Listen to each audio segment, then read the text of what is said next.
Donald Trump faced mounting trouble this week in his legal universe, with judges overseeing two of Trump's legal cases refusing to accept his attempts to delay and toss the prosecution, and the former president doubling down on efforts to discredit his opponents. The judge overseeing Trump's criminal trial in New York expanded a gag order on Monday, which had originally banned Donald Trump from making public statements about court staff, trial witnesses, or the families of any counsel or staff member on the case. The narrower gag order did not prohibit Trump from making statements about family members of the judge, and after Judge Merchan issued it, the former president took to social media to attack the judge's daughter. His daughter, wrote Trump on the social media platform Truth Social, is a rabid Trump hater, identifying her by name.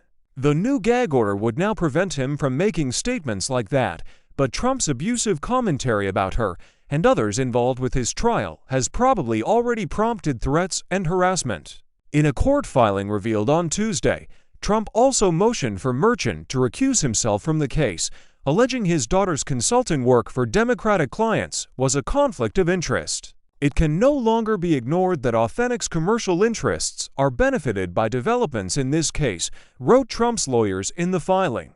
This is the second time Trump has attempted to oust the judge over his daughter's work last year. An ethics panel reviewed a similar argument by Trump's legal team, but found Merchan's daughter and her firm did not pose a conflict of interest. Merchan denied on the 3rd of April Trump's last-minute attempt to delay the trial until the Supreme Court rules on presidential immunity claims that are rising out of a separate case. The trial over Trump's efforts to suppress a sex scandal ahead of the 2016 election by allegedly falsifying business records to conceal hush money payments to the former stripper and adult film star Stormy Daniels is set to begin on the 15th of April. It will be the first-ever criminal trial of a former US president. Meanwhile, the US District Judge Eileen Cannon rejected Trump's attempt to throw out the case, alleging he mishandled and illegally retained classified documents.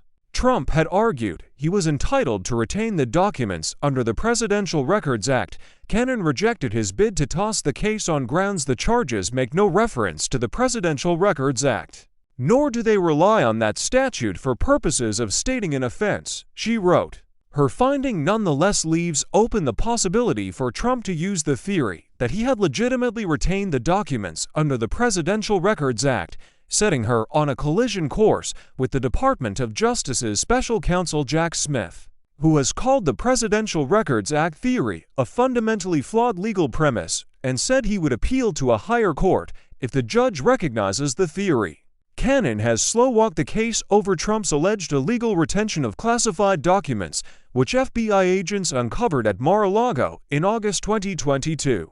Prosecutors hope to begin the trial in July, but Cannon has not yet set a trial date, allowing Trump to postpone filing pre-trial motions required for it to commence. That's a win for Trump, who has sought to delay his numerous prosecutions ahead of the 2020 presidential election.